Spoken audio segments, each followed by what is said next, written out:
कार्यकर्ताओं की बड़ी तादाद, और इन सब के बीच अब Rahul Gandhi. Honourable Congress president Shrimati Sonia Gandhi ji, honourable ex prime minister Manmohan Singh ji, Ghulam Nabi Azad ji, Mallikarjun खड़गे जी, आनंद शर्मा जी, कांग्रेस पार्टी, मल्लिकार्जुन खड़गे जी, आनंद शर्मा जी, कांग्रेस पार्टी के हमारे सब सीनियर नेता जो सामने बैठे हैं, एमपीज, एमएलएज, प्रेस के हमारे मित्रों, आप सबका यहाँ बहुत बहुत स्वागत। आप आज हमारे साथ लोकतंत्र को बचाने के लिए ऐसी गर्मी में चलने वाले हैं, इसके लिए बहुत बहुत धन्यवाद। मोदी जी की सरकार आई थी और उन्होंने अच्छे दिन की बात की थी, और आज पूरे देश में सूखा पड़ा हुआ है। देश 40%, देश का 40% सूखा है। हर रोज 50 किसान आत्महत्या कर रहे हैं। लातूर, विदर्भा, बुंदेलखंड जल रहे हैं, और मोदी जी को इसके बारे में कुछ कहना नहीं। मोदी जी ने कहा था युवाओं को वो रोजगार देंगे, और हमने इंटरनेट पे, टेलीविजन पे मेक इन इंडिया का प्रोग्राम देखा। बहुत चर्चा हुई, बहुत प्रोग्राम्स हुए, बंबई में बड़ा शो हुआ, और पिछले साल कितने लोगों को रोजगार मिला मैं आपको बताना चाहता हूं।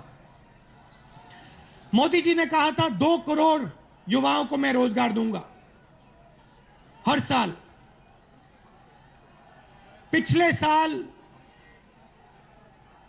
1.3 लाख लोगों को रोजगार मिला हिंदुस्तान में।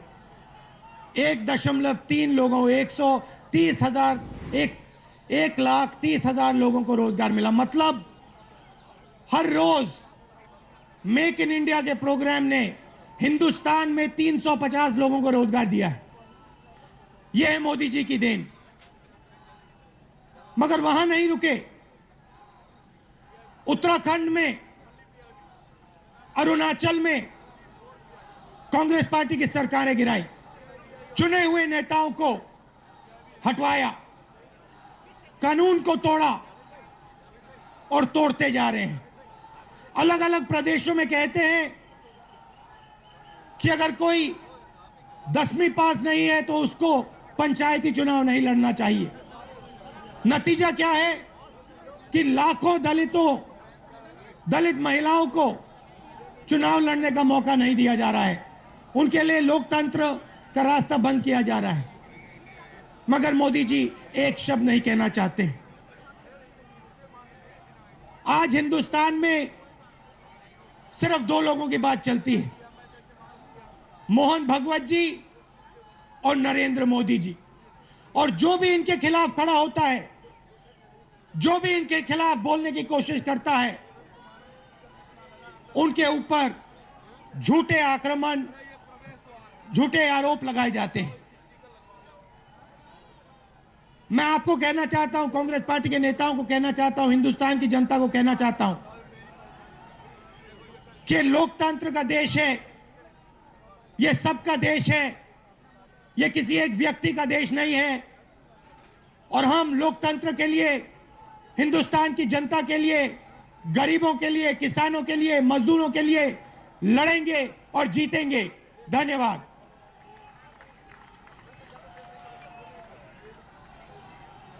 हमारे पूर्व प्रधानमंत्री धन्यवाद राहुल जी को हमें संबोधित करें। जाहिर है राहुल गांधी जिस दिशा में देख रहे हैं उसका मतलब बहुत साफ है। कांग्रेस किस रूप में अब राजनीतिक तौर पर दोबारा ताकत पा सकती है या नहीं पा सकती है, उन मुद्दों को उठा रहे हैं। अगस्ता वेस्टलैंड का जिक्र नहीं किया गया, उन मुद्दों का जिक्र किया गया जिसके आसरे मोदी सरकार को घेरा जा सके। सवाल यही है कि संसद के बाहर और संसद के भीतर दो स्थितियों में कांग्रेस लगातार लड़ाई लड़ रही है, और इस लड़ाई में एक तरफ कार्यकर्ताओं को एक साथ करके सड़क पर लड़ाई, और दूसरी तरफ संसद के भीतर गांधी परिवार का मतलब ही कांग्रेस है, और उन्हें अगर छूने की कोशिश होती है तो समूची कांग्रेस सड़क पर उतर जाएगी। ये एक तालमेल बनाकर कांग्रेस आगे बढ़ने की लगातार कोशिश कर रही है। जो सवाल कांग्रेस के साथ और मोदी सरकार को घेरने को लेकर उठ रहे हैं, और इन सब के बीच पहला मौका यह भी कि पूर्व प्रधानमंत्री मनमोहन सिंह हिंदी में बोल रहे हैं, जरा सुना जाए। तो इसका एक ही मकसद, एक ही नारा था, एक भारत जहां से कांग्रेस का सफाया हो जाए, कांग्रेस मुक्त भारत की वो रोज रोज बातें करते हैं, जहां कहीं भी जाते हैं इस सिलसिले में अपना हर कदम किया वो दिखलाते हैं। लेकिन मैं मोदी जी से और उनकी सरकार के लोगों से ये कहना चाहता हूँ कि कांग्रेस तो भारत की आत्मा है, और कांग्रेस पे 1885 से लेकर अब तक कई लोगों ने हमले किए, कई लोगों ने इसे कमज़ोर करने की कोशिशें की, लेकिन वो इसमें नाकाम रहे। मुझे इस समय पर डॉक्टर मोहम्मद इकबाल का एक शेर याद आता है। उन्होंने इस बात का जिक्र किया था कि हिंदुस्तान पे कई दुश्मनों ने वार किया, लेकिन फिर भी देश आगे बढ़ता गया। डॉक्टर इकबाल ने कहा, मिट गए मिस्र, यूनान और रोमा, लेकिन कायम है अब तक नामो निशान हमारा। कुछ बात है कि हस्ती मिटती नहीं हमारी, सदियों रहा है दुश्मन दौरे ज़मां हमारा। तो कांग्रेस तो एक बहती हुई गंगा की तरह है। आप इसमें इल्ज़ाम लगाएं, चाहे कुछ भी करें, ये अपने रास्ते से पलटना नहीं चाहती, और देश की लोकतंत्र को उसकी हिफाजत करने के लिए जो भी कदम उठाने पड़े, जो भी कुर्बानियां देने पड़े, वो कांग्रेस पार्टी वो हमेशा देती आई रही है और देती रहेगी। कांग्रेस सरकार अब बहुत से प्रदेशों में सत्ता में नहीं है, लेकिन जहाँ पे कांग्रेस की सरकारें हैं, चाहे थी अरुणाचल, उत्तराखंड की सरकारों को गिराकर मोदी जी ने एक डेमोक्रेसी पर एक बहुत बड़ा हमला किया है। अब इनकी नज़रें और कांग्रेसी सरकारों पे हैं। मणिपुर की सरकार, मिजोरम की सरकार, मेघालय की सरकार और वीरभद्र सिंह जी की सरकार, इनको तोड़ने के लिए साजिशें हो रही हैं। तो ये ज़रूरी है कि कांग्रेस वर्कर्स देश के कोने कोने में इस बात का प्रचार करें कि मोदी जी और उनकी सरकार किस तरह लोकतंत्र को हमेशा से देश में से उखाड़ डालने की कोशिशें करती रही, और इनकी जो भी काम कर रहे हैं, इसको हम आगे बढ़ने नहीं देंगे। हम सारे देश के लोगों से ये अपील करना चाहते हैं कि वो इस बात को समझें कि मोदी सरकार ने कितना ज़बरदस्त हमला जमहूरी ताकतों पे किया है। यूनिवर्सिटी सेफ नहीं है, सरकारें, कांग्रेसी सरकारें सेफ नहीं हैं, देश में जो अदालतें हैं वो सेफ नहीं है। तो ये आप सबका फ़र्ज़ बनता है कि आप इस बात को समझें कि जो मंसूबे मोदी सरकार ने बना रखे हैं, उनको नाकाम करने के लिए हम सोनिया जी राहुल जी और उनके साथियों का साथ देकर कंधे से कंधा मिलाकर आगे बढ़े। जय हिंद।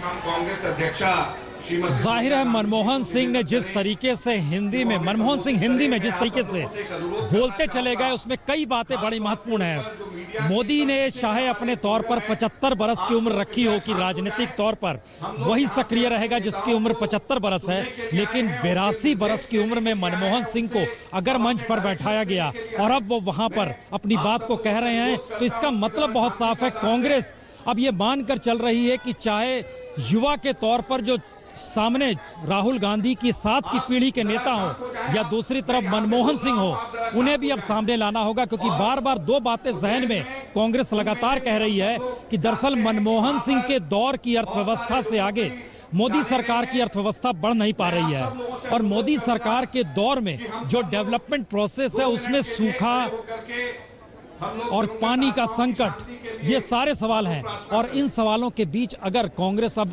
किसी रूप में मनमोहन सिंह को सामने लाती है, मल्लिकार्जुन खड़गे आते हैं और जिस तरीके और इन सब के बीच अब यहां पर ऐलान किया गया है दिवंगत आत्माओं के लिए 2 मिनट का मौन, जो इस दौर में मौजूदा वक्त में चाहे वो किसान हो, मजदूर हो, उनकी मृत्यु हुई और इन सब के बीच जो सिंहस्थ में जो खासतौर से कुंभ में जो 6 लोग मरे, उनके लिए 2 मिनट का मौन रखा गया। यानी भावनात्मक तौर पर कांग्रेस हर उस इशू को जोड़ रही है अपने साथ जिसके जरिए कहीं ना कहीं निशाने पर और कटघरे में मोदी सरकार को खड़ा किया जा सके।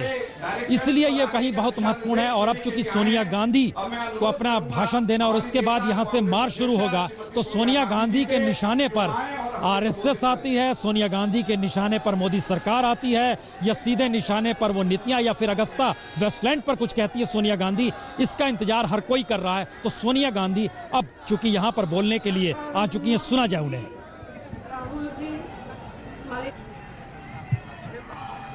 डॉक्टर मनमोहन सिंह जी, राहुल जी, मल्लिकार्जुन खड़गे जी, गुलाम नबी आज़ाद जी, पीसी चाको जी, अजय माकन जी, उपस्थित संसदगण, विधायकगण, कांग्रेस के वरिष्ठ नेता और कार्यकर्तागण, भाइयों बहनों, आज हम सब यहाँ एक संदेश देने के लिए इकट्ठा हुए हैं।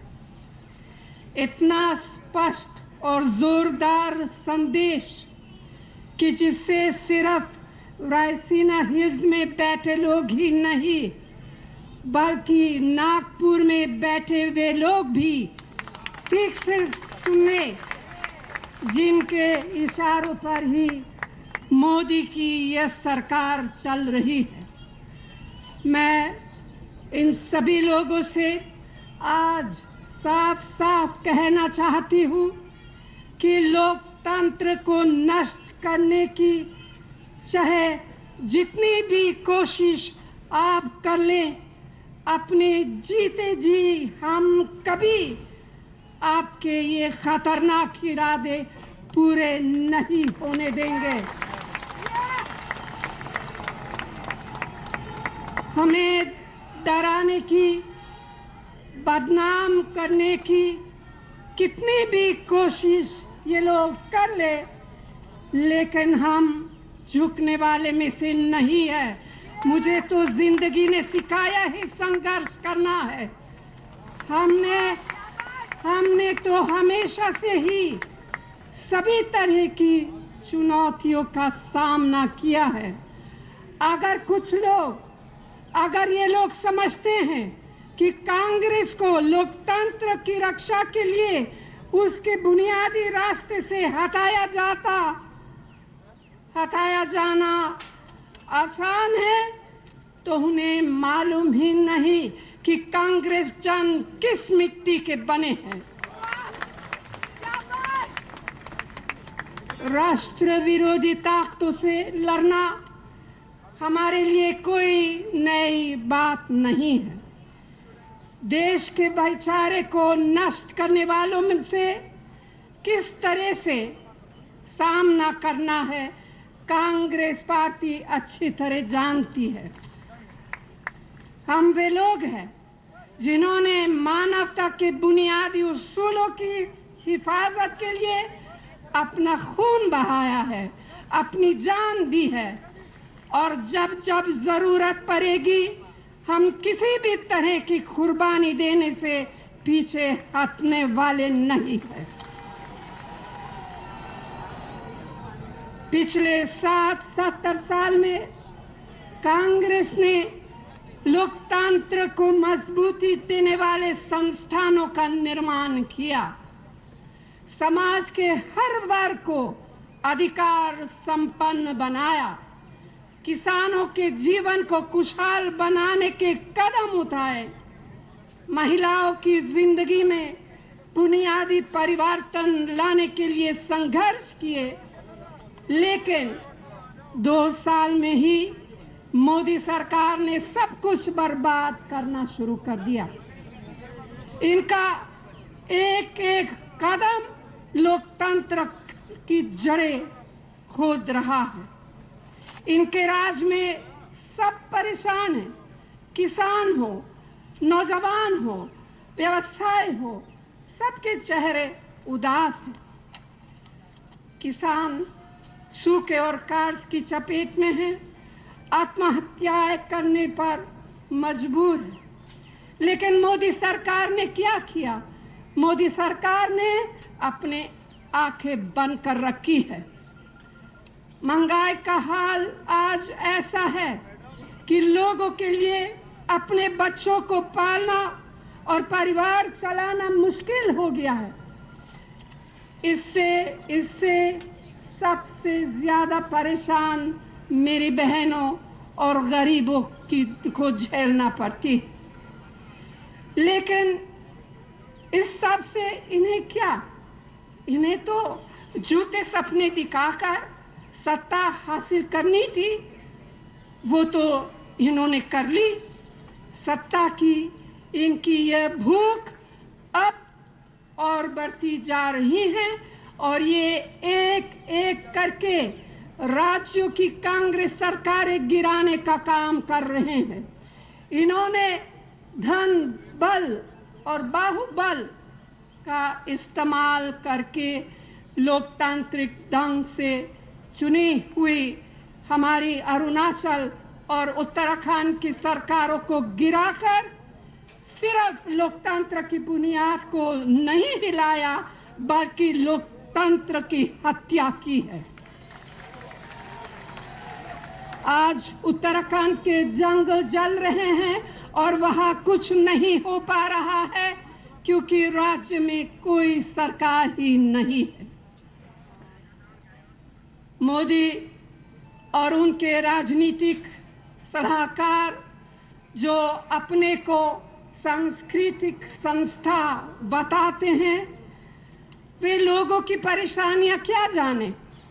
लोकतंत्र की चाहे ईंट से ईंट बच जाए, इनका तो सिर्फ एक ही लक्ष्य है कि सब कुछ इनके चंगुल में हो।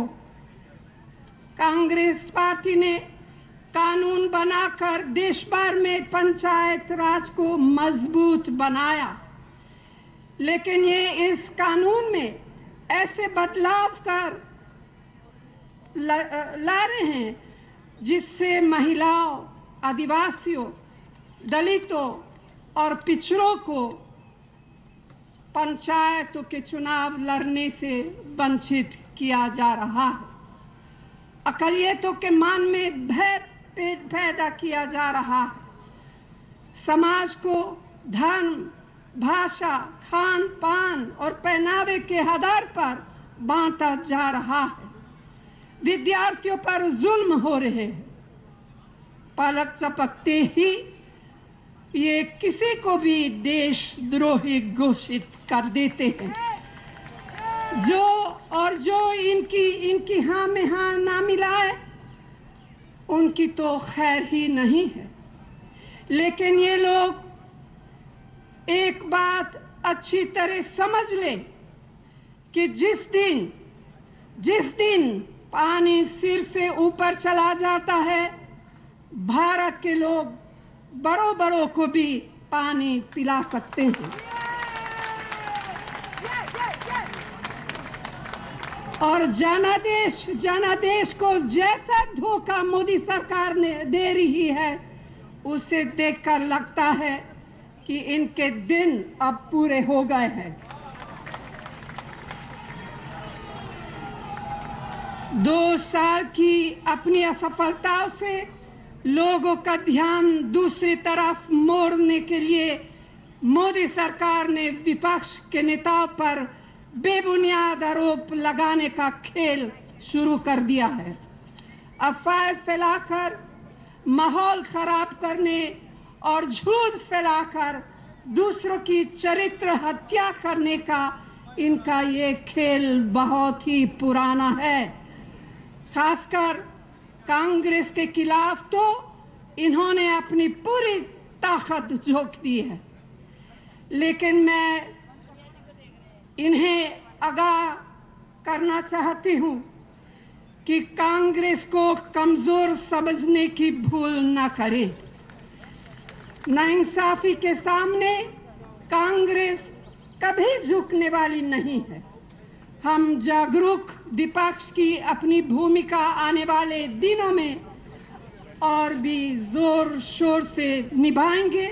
संसद के भीतर और बाहर मैदान में भी हम अन्याय और दमन से जमकर लोहा लेंगे। मैं आप सभी से, एक कांग्रेसजन से अपील करती हूं कि आज हम जो मार्च कर रहे हैं, उसके बाद देश के कोने कोने में जाए और मोदी सरकार की असलियत उजागर करें, इनका चेहरा बेनकाब करे और हर मुमकिन लोकतांत्रिक तरीका अपनाकर इन्हें जवाब दे। हम इन्हें या किसी को भी देश की लोकतांत्रिक परंपराओं को नष्ट नहीं करने देंगे, कभी नहीं करने देंगे। धन्यवाद। जय हिंद। मैं अनुरोध करेंगे दिल्ली प्रदेश कांग्रेस कमेटी पर बहुत ही सीधा और बहुत ही तीखा हमला मोदी सरकार पर, न सिर्फ मोदी सरकार पर बल्कि आरएसएस पर भी बहुत सीधा हमला। और संकेत बहुत साफ कि जो नारा मोदी सरकार या मोदी के जरिए निकला, प्रधानमंत्री मोदी ने जिस कांग्रेस मुक्त भारत का जिक्र किया, शायद कांग्रेस और देश की मिट्टी से जोड़ते हुए कांग्रेस को खड़ा करते हुए उन मुद्दों को सोनिया गांधी लगातार लोगों की भावनाओं से जोड़ने का प्रयास लगातार करती रही। और इस मंच पर अगर आप देखिए तो मंच पर जो पीछे झंडा है वह कांग्रेस का पहला झंडा है जिसमें चरखा बना हुआ है। तो उस दौर के झंडे से लेकर कांग्रेस के अतीत को टटोलते हुए मौजूदा वक्त में मोदी सरकार को कैसे चुनौती दी जा सकती है या फिर संसद के भीतर और बाहर किन किन मुद्दों पर घेरा जा सकता है, यह भी बहुत महत्वपूर्ण है।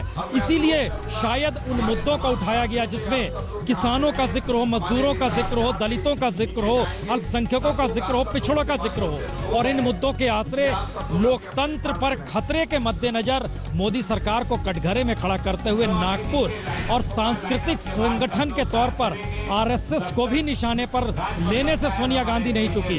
यानी आने वाले वक्त में संकेत बहुत साफ है।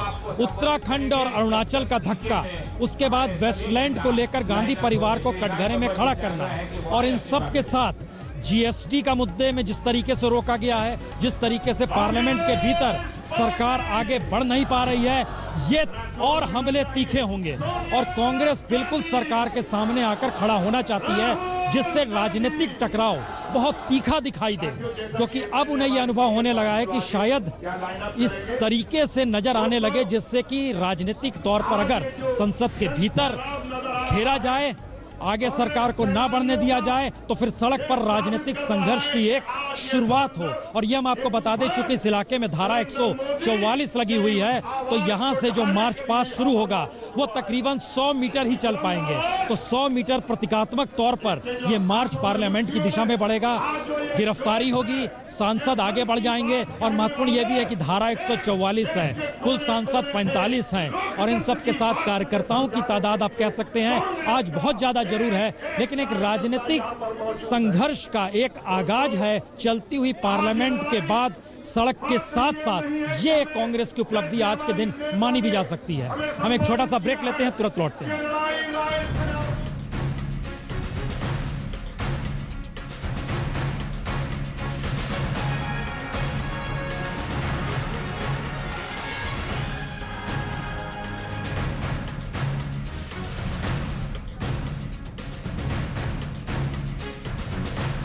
ये बहुत महत्वपूर्ण है कि इस दौर में चूंकि राजनीतिक तौर पर मार्च के लिए ब्रेक ले लिया गया, लेकिन चूंकि कार्यकर्ता यहीं पर रहेंगे और जो मार्च पास्ट शुरू होगा वो सांसदों का मार्च पास्ट है, और वो सांसद जब यहां से आगे बढ़ेंगे तो उनकी तादाद 45 है और उनके सामने रोका जाएगा। 100 मीटर के बाद ही पुलिस ने व्यवस्था कर रखी है। तो राजबब्बर यहां पर संबोधित करते हुए वह लोगों में कि हमारे आगे कौन है नजर ये आना। दरअसल सोनिया गांधी ने जिस तेवर के साथ संघ परिवार और मोदी सरकार पर हमला किया, हमें लगता है राजनीतिक तौर पर आज जब जंतर मंतर पर खड़े हैं तो 2013 में तो उस वक्त बीजेपी यहां पर रैली करते हुए मनमोहन सरकार और सोनिया गांधी के खिलाफ इसी तरीके से जंतर मंतर पर कह रही थी, और आज देखिए किस वक्त में स्थितियां पलटी हैं। और 3 बरस के बाद ही, यानी 2013 के बाद और मोदी सरकार के सत्ता में आने के सिर्फ 2 बरस के भीतर ही अगर ये स्थिति आई है तो कांग्रेस इसे बड़ी उपलब्धि मान रही है। इसीलिए जरा तेवर देखिए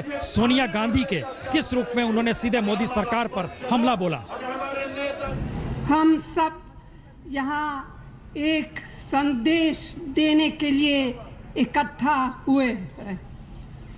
इतना स्पष्ट और जोरदार संदेश कि जिससे सिर्फ रायसीना हिल्स में बैठे लोग ही नहीं बल्कि नागपुर में बैठे हुए लोग भी ठीक से सुने, जिनके इशारों पर ही मोदी की यह सरकार चल रही है। मैं इन सभी लोगों से आज साफ साफ कहना चाहती हूँ कि लोकतंत्र को नष्ट करने की चाहे जितनी भी कोशिश आप कर लें, अपने जीते जी हम कभी आपके ये खतरनाक इरादे पूरे नहीं होने देंगे। हमें डराने की, बदनाम करने की कितनी भी कोशिश ये लोग कर ले, लेकिन हम झुकने वाले में से नहीं है। मुझे तो जिंदगी ने सिखाया ही संघर्ष करना है। हमने तो हमेशा से ही सभी तरह की चुनौतियों का सामना किया है। अगर ये लोग समझते हैं कि कांग्रेस को लोकतंत्र की रक्षा के लिए उसके बुनियादी रास्ते से हटाया जाना आसान है, तो उन्हें मालूम ही नहीं कि कांग्रेस जन किस मिट्टी के बने हैं। राष्ट्र विरोधी ताकतों से लड़ना हमारे लिए कोई नई बात नहीं है। देश के भाईचारे को नष्ट करने वालों में से किस तरह से सामना करना है, कांग्रेस पार्टी अच्छी तरह जानती है। हम वे लोग हैं जिन्होंने मानवता के बुनियादी उसूलों की हिफाजत के लिए अपना खून बहाया है, अपनी जान दी है, और जब जब जरूरत पड़ेगी हम किसी भी तरह की कुर्बानी देने से पीछे हटने वाले नहीं हैं। पिछले 60-70 साल में कांग्रेस ने लोकतंत्र को मजबूती देने वाले संस्थानों का निर्माण किया, समाज के हर वर्ग को अधिकार संपन्न बनाया, किसानों के जीवन को खुशहाल बनाया। और इन सब के बीच अब कांग्रेस का मार्च भी शुरू हो गया है। ये मार्च हालांकि बहुत कम दूरी तक जाएगा, पुलिस गिरफ्तार करेगी उसके बाद, और उसके बाद सांसद अपने लोकसभा और राज्यसभा की दिशा में बढ़ जाएंगे। लेकिन जिस तरीके से ये मार्च शुरू हुआ है उसका नजारा देखिए, ये मार्च लोकतंत्र बचाओ के नारे के साथ ये मार्च है, जिसमें आप देख रहे हैं कि सांसद पार्लियामेंट की दिशा में बढ़ रहे हैं। और यह बहुत महत्वपूर्ण है कि जिस वक्त संसद चल रही है, संसद के भीतर जिन मुद्दों को उठाया जा सकता है, उससे इतर जनता को जोड़ते हुए कहीं ना कहीं सड़क से ये मार्च करके संसद की तरफ ये बढ़ रहे सांसद, और अगुवाई करती सोनिया गांधी, राहुल गांधी, मल्लिकार्जुन खड़गे, गुलाम नबी आजाद, मनमोहन सिंह। ये सारी स्थितियां बतलाती हैं कि कांग्रेस इस बात के संकेत दे रही है कि अब वो सामूहिकता के साथ संघर्ष करना चाहती है। और कहीं ज्यादा कांग्रेस के लिए महत्वपूर्ण यह भी है कि कांग्रेस इस बात को समझ रही है कि जो मुद्दे राजनीतिक तौर पर मोदी सरकार उसे घेरने के लिए लेकर आई, उसमें विपक्ष की एकजुटता उसके साथ रही। क्योंकि पार्लियामेंट के भीतर अगर ध्यान दें तो लेफ्ट पार्टी हो, जनता दल यूनाइटेड हो, आरजेडी हो, या फिर दूसरे राजनीतिक दल जो हैं, वह अगस्ता वेस्टलैंड के मुद्दे से लेकर तमाम मुद्दों को लेकर यह सवाल ही उठाते रहे कि दरअसल सरकार कार्रवाई क्यों नहीं कर रही है। यानी कांग्रेस के खिलाफ इन्होंने कुछ नहीं बोला। तो कांग्रेस की जो रणनीति है उसमें पूरे विपक्ष को एक साथ लेकर पार्लियामेंट के भीतर और चुनाव के वक्त एक साथ गठबंधन की एक नई सियासत को भी साधना। ध्यान दें तो चाहे वो समाजवादी पार्टी हो या फिर मायावती हो, यह भी कांग्रेस के खिलाफ नहीं गई, बल्कि इसने भी सवाल उठाए कि सरकार को पास अगर तमाम प्रूफ है तो उसको कार्रवाई करनी चाहिए।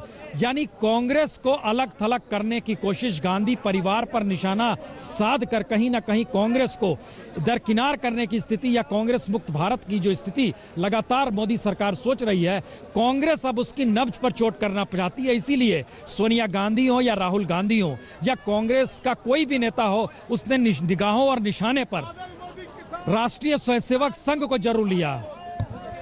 और जितेंद्र, जिस तरीके से ये मार्च निकल रहा है उसमें खास तौर से जो अगुवाई करने, कितने मीटर ये लोग चल पाएंगे, क्योंकि गिरफ्तारी तो तुरंत होगी।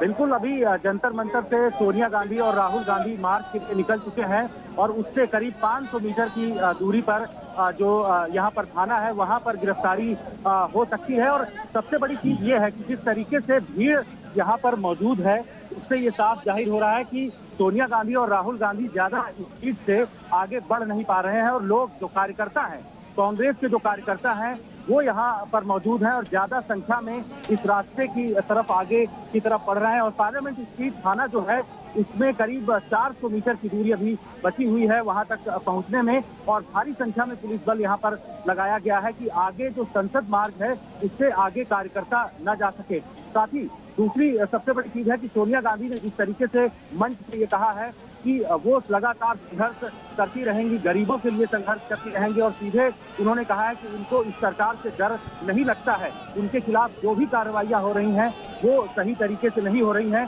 तो किसी न किसी रूप में कांग्रेस कार्यकर्ताओं को उन्होंने अपनी तरफ से संदेश देने की कोशिश की है, और एक तरफ से जो कांग्रेस नीचे दबी हुई थी उसको संजीवनी देने का प्रयास किया गया।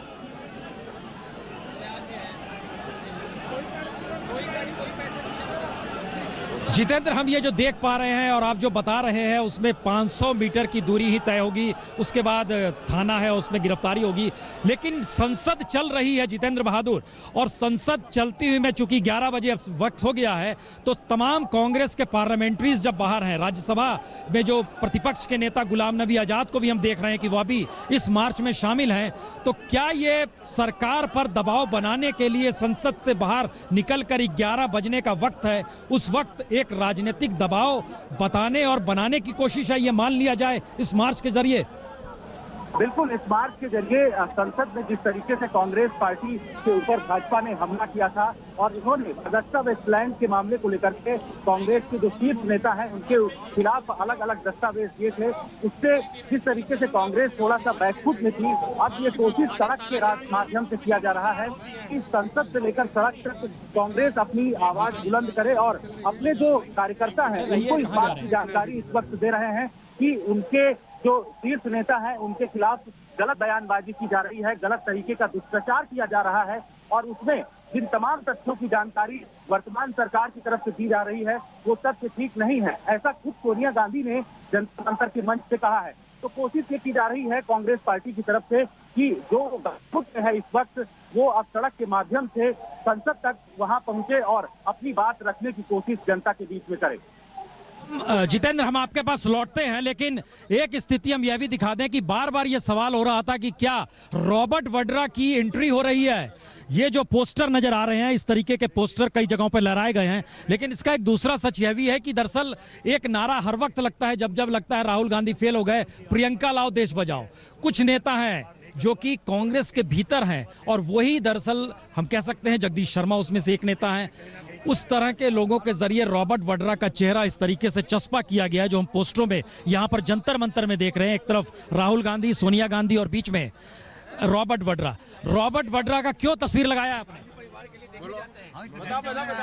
रॉबर्ट वड्रा क्यों लगाया? रॉबर्ट वड्रा का जो व्यापार था वो बंद कर दिया मोदी साहब ने। रॉबर्ट वड्रा एक ईमानदार और बढ़िया इंसान है और इसलिए लोगों की सेवा करने के लिए राजनीति में आना चाहते हैं वड्रा साहब। रॉबर्ट वड्रा का धंधा बंद कर दिया मोदी सरकार ने और रॉबर्ट वड्रा को लेकर इसलिए राजनीतिक तौर पर इस पोस्टर के जरिए बताया जा रहा है, दिखाया जा रहा है। लेकिन एक और महत्वपूर्ण बात बताएं, क्यों जिक्र बार बार हो रहा है किसानों का, मजदूरों का? ये जो सारे लोग हैं ये पंजाब से आए हुए हैं। पंजाब यानी ग्रीन रेवोल्यूशन, वहां पर हरित क्रांति हुई थी।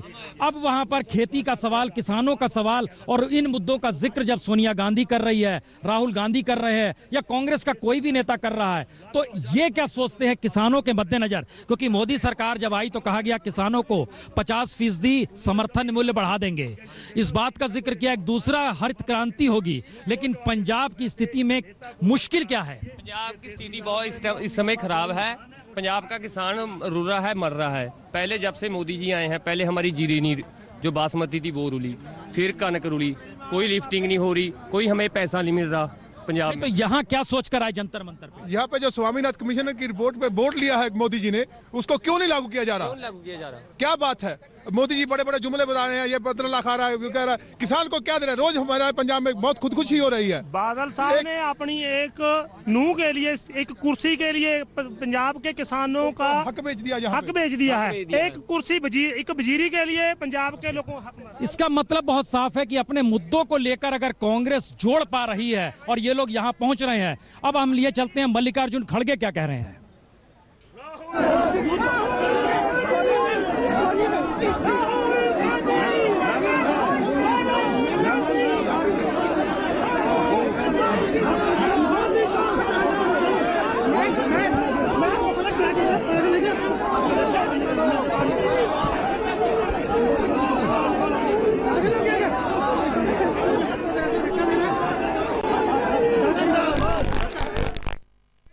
मनमोहन सिंह मार्च कर रहे हैं। ये देखिए बड़ा महत्वपूर्ण और प्रतीकात्मक है, क्योंकि एक तरफ कार्यकर्ताओं की अलग अलग प्रांतों से आए हैं, कुछ लोग छत्तीसगढ़ से आए हैं, कुछ पंजाब से आए हैं, यानी बीजेपी शासित राज्यों से भी कांग्रेस के यहां पर कार्यकर्ताओं को बुलाया गया। लेकिन दूसरी तरफ अगर मनमोहन सिंह 82 वर्ष की उम्र में कांग्रेस के नेताओं के साथ मार्च करते हुए पार्लियामेंट की दिशा में बढ़ रहे हैं, तो ये थोड़ा सा समझना होगा कि किस रूप में, किस तरीके से मोदी सरकार के भीतर अगर 75 वर्ष की उम्र एक लकीर खींची गई है कि उसके बाद आप राजनीतिक सक्रियता के साथ नहीं आ सकते हैं, तो दूसरा सच यह भी है कि कांग्रेस में रिटायरमेंट की कोई उम्र नहीं है और उम्र के साथ अनुभव और बुजुर्गियत के साथ संघर्ष के मायने किस रूप में है, यह मनमोहन सिंह के जरिए नजर आ रहा है। और ये मार्च करते हुए लगातार स्थिति बनती चली जा रही है। हम आपको कुछ और दृश्य दिखाते हैं जिसमें मार्च करते हुए लोगों के बीच कांग्रेस के तमाम नेता, जो सांसद हैं, पिछली सरकार में कुछ कैबिनेट मिनिस्टर थे,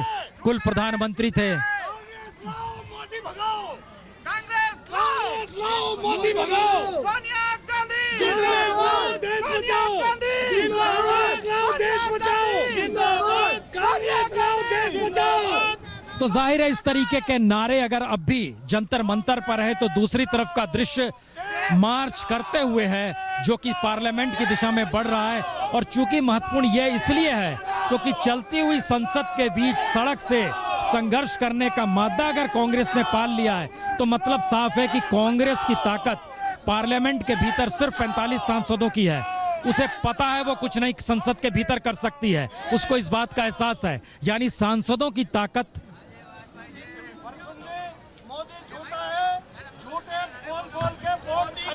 और चूंकि इस पूरे इलाके में धारा 144 लागू है और 144 धारा लागू होने के बाद मार्च करते हुए एक हद के आगे नहीं जा सकते हैं, तो उस हद पर रोक दिया गया है। और बड़ी तादाद में जो आपको दिखाई दे रहा है, ये कांग्रेसी कार्यकर्ताओं का हुजूम भी है, सांसदों को भी वहां पर रोक दिया गया है। खुद सोनिया गांधी की मौजूदगी है, राहुल गांधी की मौजूदगी है, मनमोहन सिंह की मौजूदगी है, मल्लिकार्जुन खड़गे हैं, गुलाम नबी आजाद हैं, सिंधिया, ये सारे नेताओं की मौजूदगी इस वक्त उस थाने के बाहर है जहां से आगे जाने की इजाजत नहीं है। और उसके आगे अब संसद की कार्रवाई चूंकि दूसरी तरफ शुरू हो चली है, तो वहां पर शामिल होने के लिए यहां से जो एक पूरी प्रक्रिया, यानी प्रतीकात्मक तौर पर कांग्रेस ये बताना चाहती है कि राजनीतिक संघर्ष वो सड़क पर करने के लिए तैयार है। और संसद के भीतर ताकत तभी बढ़ सकती है जबकि सड़क से संघर्ष का मादा कांग्रेस के कार्यकर्ताओं में पैदा हो जाए।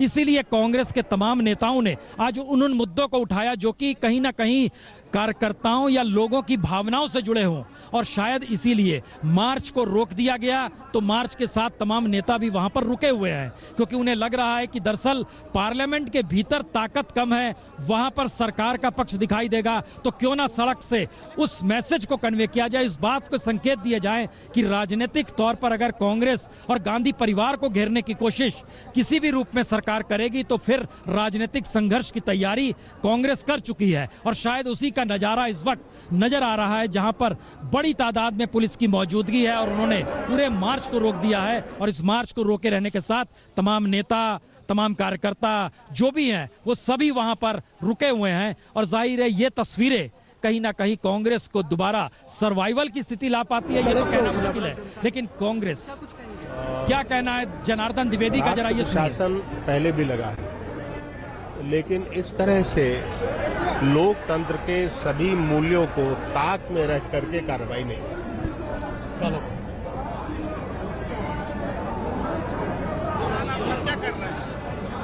झांसी में लोग भूखे मर रहे हैं। तो ये एक तरफ की तस्वीरें हैं जिसमें गुलाम नबी आजाद भी नजर आ रहे हैं, आनंद शर्मा भी नजर आ रहे हैं, मल्लिकार्जुन खड़गे भी नजर आ रहे हैं। ये बहुतेरे सवाल हैं। दरअसल कांग्रेस को इसलिए कहीं ना कहीं ऊर्जा मिल रही है, उसकी सबसे बड़ी वजह यह है कि जो देश के भीतर का माहौल है उसमें हम कुछ सवाल जैसे उठा देते हैं। किसानों का जिक्र बार बार सरकार कर रही है, कुछ लोग छत्तीसगढ़ से आए हुए हैं। दरअसल मोदी सरकार के दौर में ये संकट है, ये संकट पहले से था, ये अभी आया, मोदी सरकार के दौर में संकट आया। 300 किसान छत्तीसगढ़ में आत्महत्या कर लिए। सूखा की वह स्थिति है, मोदी जाके एक बार छत्तीसगढ़ देखे, किसी को मुआवजा नहीं मिल रहा है। लोग इतने परेशान हैं, इतने त्रस्त हैं, हर एक व्यक्ति त्रस्त है। देखिए, छत्तीसगढ़ धान का कटोरा कहा जाता है, और धान के कटोरे में ही अगर खाद्यान्न की कमी है, सूखे की स्थिति है, पानी नहीं है, किसान खुदकुशी कर रहा है, और वहां पर चूंकि सरकार भी बीजेपी की है, इसीलिए ये सवाल कांग्रेस के लिए कहीं अनुकूल बैठता है कि जब राज्य में भी आपकी सरकार है, केंद्र में भी आपकी सरकार है, तो फिर किस स्थिति में किसान के साथ ये संकट का समाधान क्या होगा। क्योंकि नारा मोदी सरकार के जरिए 2014 के लोकसभा चुनाव के वक्त ही दिया गया था कि किसानों को उसका हक दिलाएंगे, 50% समर्थन मूल्य बढ़ाएंगे। ये सारे सवाल हैं, और शायद इसीलिए जो मार्च अब आप दूसरी तस्वीर देख पा रहे हैं, जो कि पार्लियामेंट स्ट्रीट पर ये मार्च चल रहा है, जो संसद की सड़क है उस दिशा में जो जा रही है, वहां पर पुलिस ने रोक दिया है, कांग्रेस के तमाम नेता रुके हुए हैं। ये इस मायने में कहीं महत्वपूर्ण है क्योंकि संसद चल रही है और लोकसभा और राज्यसभा की कार्रवाई एक तरफ शुरू होती है, दूसरी तरफ कांग्रेस का कोई बड़ा नेता इस वक्त, बड़ा क्या छोटा नेता भी इस वक्त संसद के भीतर नहीं है। वो पार्लियामेंट स्ट्रीट पर मार्च करने के दौरान जहां पर पुलिस ने रोका है वहां पर वो मौजूद है। यानी राजनीतिक तौर पर अब कांग्रेस इसकी तैयारी कर चुकी है कि संसद के भीतर उसकी जो कमजोर स्थिति है उसका लाभ वो सड़क पर खुद को मजबूत करके दे सकती है। दरअसल ये पाठ कांग्रेस ने इस महीने में सीख लिया होगा, क्योंकि संजय क्या देख पा रहे हैं आप इस वक्त, जो तमाम लोग मार्च करने निकले थे, क्या गिरफ्तारी होगी पार्लियामेंट की दिशा में? ये कब जाएंगे? पार्लियामेंट की कार्रवाई दूसरी तरफ शुरू हो चुकी है। संजय, ये फिलहाल तो अभी ये तमाम कांग्रेस के बड़े नेता पार्लियामेंट थाने में चले गए हैं, लेकिन यहाँ जो कियोस्क की स्थिति है, पूरा रास्ता ऐसा धक्कम धक्का रहा। सोनिया गांधी खुद मनमोहन सिंह को साथ में लेकर ये दुहाई देते थे कि मनमोहन सिंह जी को बचाना है और उनको कोई धक्का ना लग जाए। उन्होंने खुद एसपीजी वालों को ठेलती हुई नजर आई, धक्का देती हुई नजर आई कि सब लोग दूर दूर बड़ा घेरा बनाओ ताकि मनमोहन सिंह जी की सुरक्षा की जा सके। फिलहाल मैं जो देख पा रहा हूँ, मुझे लग रहा है कि लोकतंत्र जैसी ही स्थिति है, धक्कम धक्का, भीड़ भड़का, कोई किसी को रास्ता देने को तैयार नहीं। बड़ी मुश्किल से जद्दोजहद के साथ पुलिस वालों ने बैरिकेड में से थोड़ी सी जगह बनाकर मनमोहन सिंह, सोनिया गांधी, राहुल गांधी और कांग्रेस के तमाम आला नेताओं को जगह दी ताकि वो अंदर जा सके। लेकिन उसके साथ भीड़ का इतना हुजूम था, पुलिस के लिए, एसपीजी के लिए बहुत बड़ी चुनौती दिखाई दे रही है। यहाँ पर इन तमाम लोगों को सुरक्षा देने में कितने इंतजाम किए गए थे वो सारे भस मतलब यानी भर कर गिर पड़े। और जिस तरह से एसपीजी प्रोटेक्टी ये नेता लोग यहाँ पर चल रहे थे उस समय काफी मतलब ऐसा लग रहा है कि जैसे सच में लोकतंत्र के लिए जो मुहिम कांग्रेस की छेड़ रही थी उस मुहिम कामयाब थी। उसमें तमाम बड़े नेता एक दूसरे को धक्का देते हुए यानी एक दूसरे से जद्दोजहद करते हुए, भीड़ को साइड करते हुए, किनारे करते हुए अपने बड़े नेताओं को बचाते हुए नजर आए। यानी लोकतंत्र बचाने से ज्यादा बड़ी मुहिम थी कांग्रेस के बड़े नेताओं की सुरक्षा करना। उसमें प्रशासन भी लगा था, कांग्रेस के तमाम भी। नहीं संजय, क्या किसी की गिरफ्तारी भी हुई है? क्योंकि प्रतीकात्मक तौर पर यह मार्च है, यह हर कोई जान रहा है, लेकिन जिस तरीके से आप बतला रहे हैं, क्या उसमें किसी की गिरफ्तारी भी हुई है? प्रतीकात्मक ही सही। प्रतीकात्मक गिरफ्तारी के लिए इन तमाम नेताओं को जहां बैरिकेड लगाए गए थे उससे आगे धारा 144 लागू है। जैसे ही ये सारे लोग एक साथ झुंड में यहाँ प्रवेश किया, उनके लिए उन्हें यहाँ पुलिस अपने प्रोटेक्शन में अंदर ले गई है। थाने में औपचारिक गिरफ्तारी होगी और गिरफ्तारी के साथ ही उन्हें वहीं पर रिहा कर दिया जाएगा। और उसका जैसे भीड़ का केओस खत्म होगा, अगली तरफ तमाम बड़े लीडर्स की गाड़ियां लगा दी गई हैं, वहां से वो सीधा पार्लियामेंट की ओर प्रस्थान कर जाएंगे अपनी अपनी गाड़ियों में बैठकर। औपचारिक गिरफ्तारी के लिए यकीनन ये दृश्य जो देख रहे हैं दर्शक, वो समझ ले कि दरअसल जिस जगह पर जंतर मंतर से मार्च करते हुए पार्लियामेंट स्ट्रीट के थाने तक गए, वो तकरीबन 500 से 600 मीटर की दूरी है। उसके बाद वहां पर गाड़ियों का काफिला तैनात हो गया, वहां से वो गाड़ियों में सवार होकर पार्लियामेंट जाएंगे। प्रतीकात्मक तौर पर मार्च है, प्रतीकात्मक तौर पर ये गिरफ्तारी है, तो थाने के भीतर जाकर एक जगह हस्ताक्षर करना पड़ता है, जो नियम है उसमें यह प्रतीकात्मक गिरफ्तारी होती है। धारा 144 चूंकि लगी हुई है, 5 लोगों से ज्यादा वहां पर होने पाती है। इन सब के बीच गिरफ्तारी राहुल गांधी ने भी दी है। जितेंद्र, क्या जानकारी है? देखिए, राहुल गांधी, सोनिया गांधी, ये सब लोग जो पार्लियामेंट स्ट्रीट थाना है उसके अंदर यहाँ पर पहुंचे हुए हैं। जो डीसीपी का ऑफिस है वहां पर सारे लोग पहुंचे हुए हैं। कांग्रेस के कई वरिष्ठ नेता भी उनके साथ मौजूद हैं और इस वक्त जो एक प्रक्रिया चल रही है, एक प्रतीकात्मक गिरफ्तारी दी जा रही है इन लोगों की तरफ से और उसके बाद कुछ ही देर बाद इन लोगों को छोड़ दिया जाएगा। लेकिन जिस तरीके से इस पूरे मसले को लेकर के बहुत सारे कार्यकर्ता जो हैं उन्होंने गेट पर, जो पार्लियामेंट स्ट्रीट गेट का जो थाना है वहां पर हंगामा। अच्छा, हम जरा चलते हैं कुमार विक्रांत के पास। जितेंद्र, जरा रुक जाइए, चूंकि थाने के भीतर कुमार विक्रांत मौजूद हैं। कुमार विक्रांत, क्या गिरफ्तारी हुई है? किस किस की गिरफ्तारी हुई है? किसने दी है? क्या नजारा है वहां पर? ये देखिए, संसद भवन की ओर कूच करते हुए कांग्रेस के तमाम कार्यकर्ता सोनिया गांधी, राहुल गांधी, मनमोहन सिंह की अगुवाई में जंतर मंतर से पार्लियामेंट स्ट्रीट थाने पर पहुंचे हैं। तो वहां पर उनको अरेस्ट किया गया है। प्रतीकात्मक गिरफ्तारी होती है। उनके साथ साथ तमाम कार्यकर्ता भी हैं जो अपनी गिरफ्तारी की बात कर रहे हैं कि हमको भी गिरफ्तार किया जाए। साथ में जंतर मंतर से संसद भवन तक कूच करना चाहते थे नेता, लेकिन इनको यहाँ पर रोका गया है। और फिलहाल सोनिया गांधी, राहुल गांधी, मनमोहन सिंह और तमाम कांग्रेस के वरिष्ठ नेता, गुलाम नबी आजाद, अहमद पटेल, तमाम एक लंबी फहरिस्त जो यहाँ पर मौजूद है। कांग्रेस को लगता है कि इसके जरिए वो अपनी सियासी जमीन मजबूत कर पाएगी और इसीलिए संसद से लेकर सड़क तक कांग्रेस संघर्ष करने को मजबूर यहाँ पर नजर आ रही है।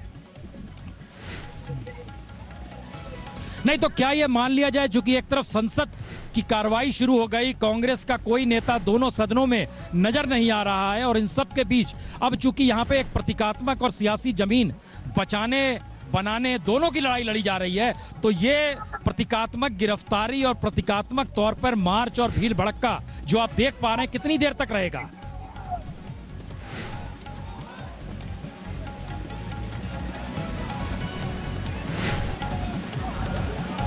कुमार विक्रांत, अच्छा फोन कट गया, लेकिन हम ये जानकारी दे दें आपको कि हाँ कुमार विक्रांत, जरा जानकारी दीजिए, क्या संसद में जाएंगे आज नहीं जाएंगे उसका भी बायकॉट कर दिया है। क्या स्थिति है?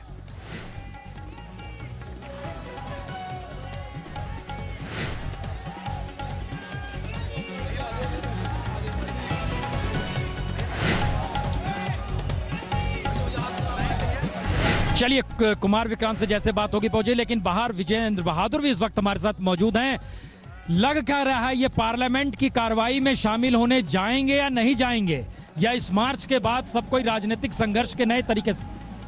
देखिए, अभी तक जो यहाँ के नेताओं से बातचीत हुई है वो एक स्टेज बनाया गया है पार्लियामेंट स्ट्रीट थाने के पास, और उस स्टेज पर सारे लोग मौजूद हैं। जो भी अंदर नेता थाने के नहीं गए हैं वो सारे नेता यहाँ पर मौजूद हैं और एक तरीके से स्लोगन लगातार ये कर रहे हैं। लेकिन जितेंद्र, जो हम नजारा देख रहे हैं ये बैरिकेड तोड़ने का नजारा है। जिस तरीके से कार्यकर्ताओं का हुजूम वहां पर उमड़ पड़ा है वो बैरिकेड तोड़ रहा है। हालांकि मनमोहन सिंह हो, चाहे सोनिया गांधी हो, राहुल गांधी हो, ये लोग थाने के भीतर जरूर गए हैं, लेकिन बाहर का नजारा जो हम देख पा रहे हैं इसमें बैरिकेड तोड़े जा रहे हैं। एक तरह से धक्का मुक्की की स्थिति है। इसका मतलब क्या निकाला जाए विजेंद्र, जिस तरीके से वहां पर संघर्ष हो रहा है? एक तरफ पुलिस है, दूसरी तरफ कार्यकर्ताओं का हुजूम है और गिरफ्तारी प्रतीकात्मक तौर पे भी दी जा रही है और राजनीतिक तौर पर और कार्यकर्ताओं का संघर्ष भी नजर आ रहा है। विजेंद्र, बिल्कुल, यहाँ पर जो बैरिकेडिंग पुलिस की तरफ से की गई थी वो 3 स्तरीय बैरिकेडिंग की गई थी, लेकिन जो कुछ कार्यकर्ता हैं जो कि इस बैरिकेडिंग को, जो पहले लेयर की बैरिकेडिंग है उसको तोड़ करके आगे बढ़ रहे हैं। हालांकि पुलिस उनको रोकने का प्रयास भी कर रही है और ये कह रही है कि अंदर न जाएं। थाने के अंदर इस वक्त जो वरिष्ठ कांग्रेस के नेता है, जिसमें राहुल गांधी, सोनिया गांधी और दूसरे लोग इसमें मौजूद हैं, वो सारे लोग अपनी प्रतीकात्मक गिरफ्तारी इस वक्त दे रहे हैं। लेकिन जो कुछ उत्साही कार्यकर्ता हैं कांग्रेस पार्टी के, वो जो मंच बनाया गया था पार्लियामेंट स्ट्रीट थाने के पास, उस मंच से निकल करके ये सारे लोग आगे की तरफ बढ़ रहे हैं, जहां पर पार्लियामेंट स्ट्रीट थाने में प्रतीकात्मक तौर पर गिरफ्तारी इस वक्त दी जा रही है सोनिया गांधी, राहुल गांधी की तरफ से। लेकिन जो कार्यकर्ता हैं, वो कुछ नेता जो कि मंच पर मौजूद हैं,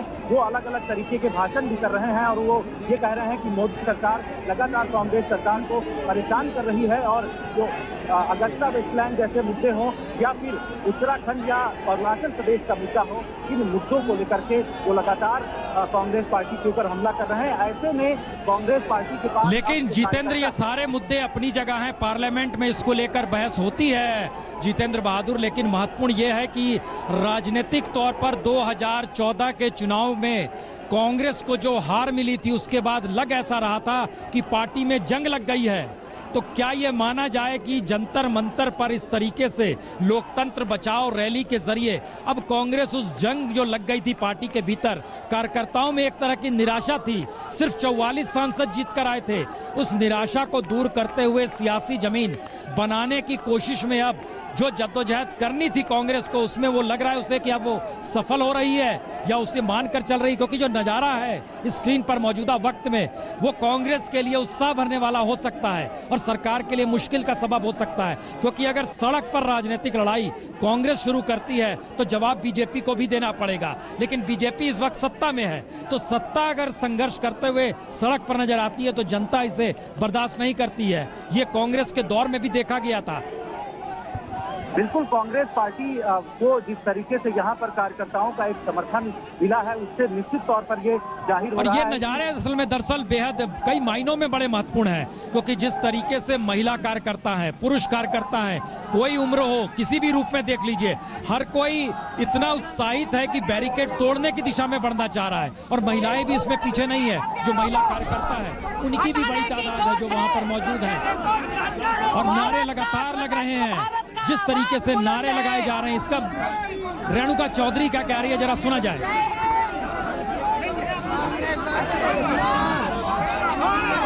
तो रेणुका चौधरी का भी ये नजारा आप देख सकते हैं, जिसमें बैरिकेड पर, जिस तरीके से बैरिकेड पर रेणुका चौधरी लटकी हुई है, तो आप समझ सकते हैं कि एक वक्त आंध्र प्रदेश की विधानसभा में ट्रैक्टर चलाते हुए चली गई थी, तो अब बैरिकेड में जिस तरीके से लटकी हुई है उसका नजारा आपके सामने और लगातार नारे लगाना, महिलाओं का वहां पर हुजूम।